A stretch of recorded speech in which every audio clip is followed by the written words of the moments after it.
Hi everyone, this is Lisa Dickinson for Two Peas in a Bucket, and welcome to Capture, a video series that focuses on telling our everyday stories with pocket scrapping. Today I'm sharing a spread that documents a day in our family life. I'll be making a 12 by 12 page with a pocket page insert, and I'll show you how I incorporate the two together with my layout design. A few years ago, I was inspired by Allie Edwards' Day in the Life challenge to spend a day snapping photos of just typical everyday scenes in our life. I took more than 100 photos that day, but I haven't scrapped them yet, so I figured this month's garden theme of daily life was a perfect chance to do that. The first thing I did was gather up some supplies. I was inspired by the June mood board colors, and I used those to guide my selections. I've grabbed quite a few papers, and they're all in very summery colors. There is a paper pad by BasicGrey, the Hey You, and then some other single sheets by American Crafts and My Mind's Eye, and there's some LE Studio. I also have a lot of chipboard embellishments. This sheet is from Crate Paper Open Road Line, and I've got a pack of thickers, some October Afternoon chipboard, and then these chipboard frames and journaling cards, which are also from the Open Road line, a roll of washi tape, and some wood veneers from Two Peas and Studio Calico. So I'll be pulling from this pile of stuff just to get started. So the left side of my spread is going to be a traditional 12 by 12 page. And then on the right, I'm using the Design J insert from Project Life, and it has the three 3x4 pockets here, and then the three 4x4 squares here. So you might wonder why, if I have a lot of photos, I don't just do a double page spread. Well, I really like using the pocket page insert because the pockets determine the design, and it's just less intimidating than designing a whole 2-page spread. So I'm thinking I want to include about 12 to 15 photos, which means a lot of them are going to have to be smaller. And before I print them all, I'm just going to use this scrap paper that I have cut into little 2-inch squares, and I'm going to lay it out, and that'll help me kind of figure out how many photos I can include and what size they all should be. I can easily include 4 of these smaller photos in the 4x4 pockets. So I'm going to start by putting those there. I think I'll put 4 in this bottom pocket, then another 4 up here in this corner. And I could probably add another 2 or 3 photos in the center here. But I think I might end up just leaving those open for some journaling or 3x4 cards. I know that I want to incorporate some of the photos on the other half of the spread, just to carry over the design from one side to the other. I'm planning on doing a series of squares that go across the page, so these chipboard frames would be a great product to work into the grid design. I've pulled a few out. This one's almost 4x4, so it would fit really well in that pocket. And then I could carry those elements across by using these on this half. I also have these wood veneers, and the rectangle and squares would work into this grid design pretty well. I have the H and the R monograms, which are the initials of my kids, so they might be cute with photos of them next to it. This is kind of like putting together a puzzle, just rearranging all the pieces until they start to fit.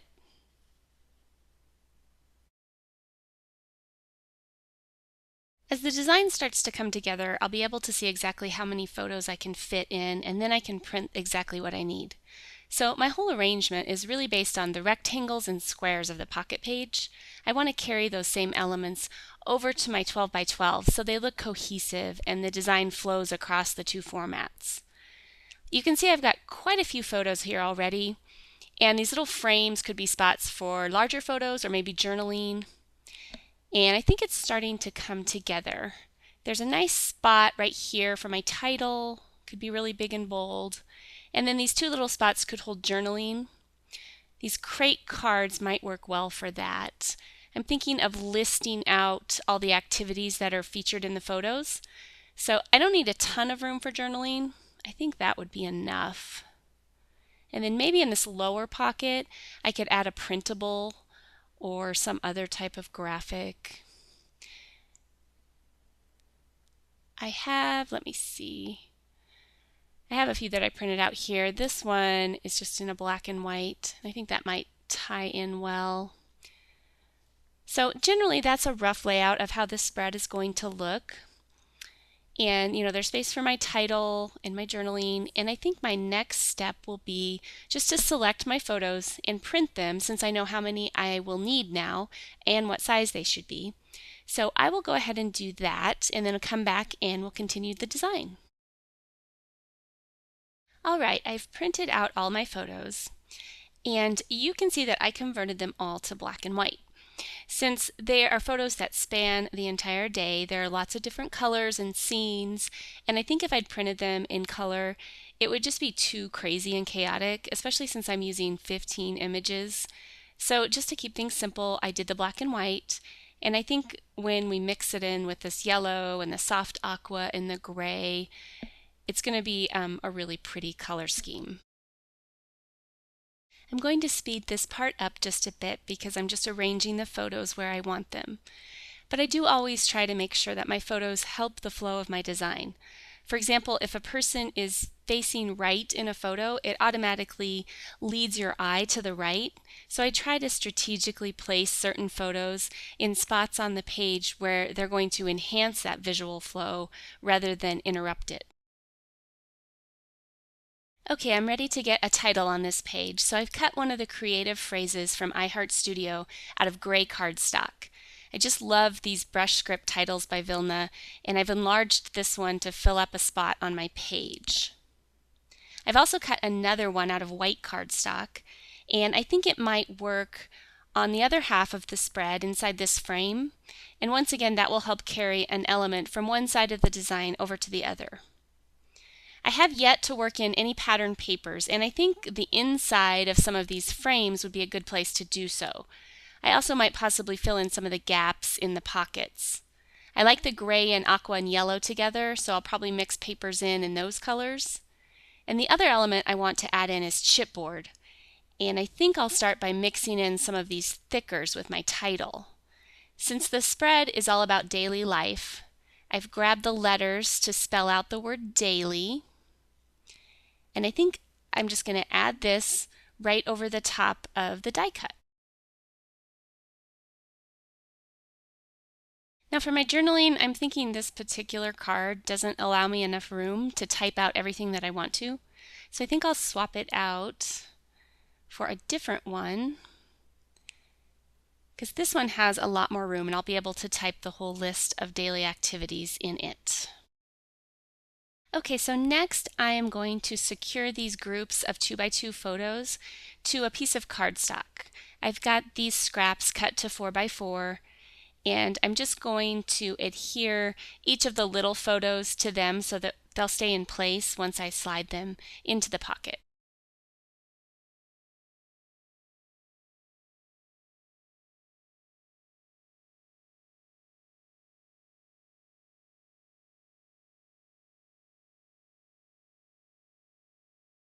All of these photos are from my phone, so the smaller size helps hide the fact that they're not super great quality.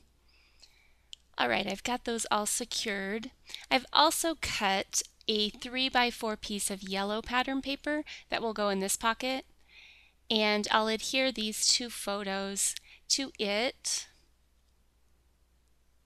and that will keep them stable in there. And it will also bring a little bit of yellow over to this half of the spread. So I'll have that little bit peeking out. I've cut some other pattern papers to fill in my other chipboard frames.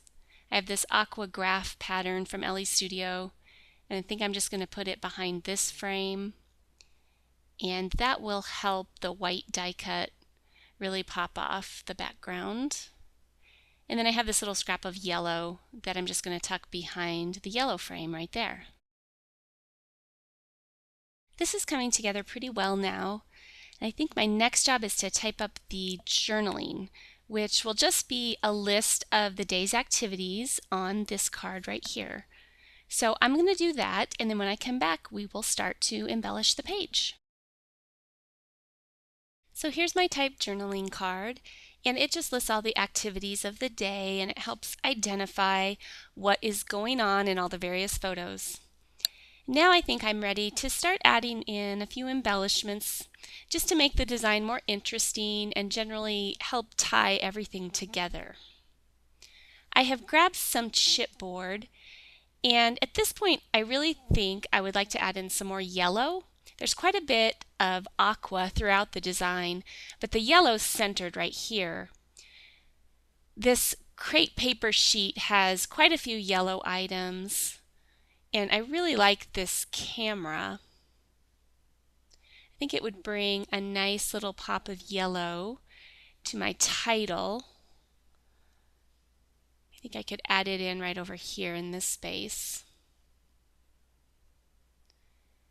And I could probably tuck it underneath these chipboard letters. I'd also like to fill this blank spot on the wood veneer card, and I think these white chipboard clouds would be a nice accent right there. They'll add a little bit of detail, but because they're white, it's kind of a light and airy effect. It's not going to make that feel too heavy. Next, I've got a few round elements to add some curves to the design. This yellow flare will help carry the color yellow across the whole design. And then I have this round element, which I just punched out of a printable. It's from the same set as this one. I just printed it in color and this one in black and white. And I'm going to put it up here to balance out the other circle. Then I have this round speech bubble that I'm going to tuck in here, and that'll help form a visual triangle with the other two circular elements, and it'll add some curves to all these straight lines. So you can see I've adhered everything down now, and I've slipped all of these cards into their pockets.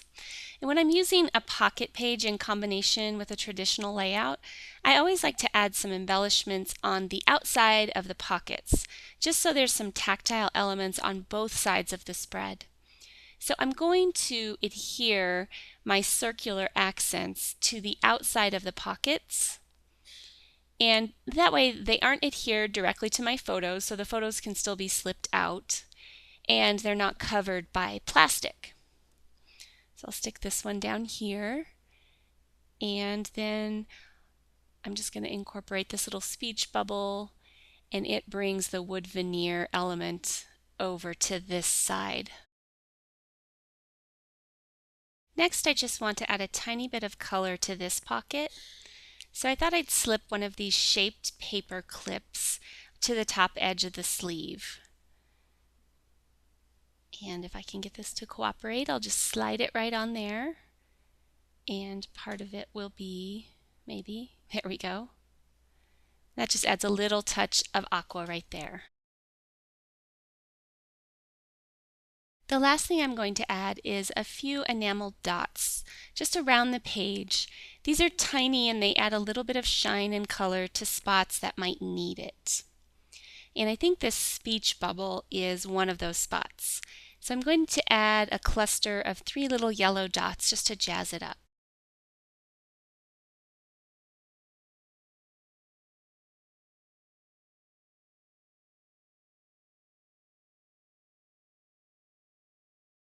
Then over here, I have a little tear in the paper where I move the chipboard over. So I'm just going to cover that up with a larger enamel dot. These are about the same color as the thickers, so they will work perfectly right there. I think I'll add just a few more down here, this little white spot on the frame.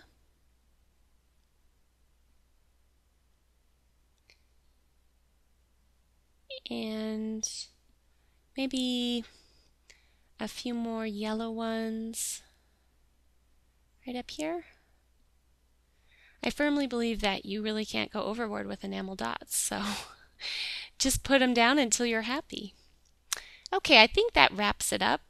Here is a look at the finished spread.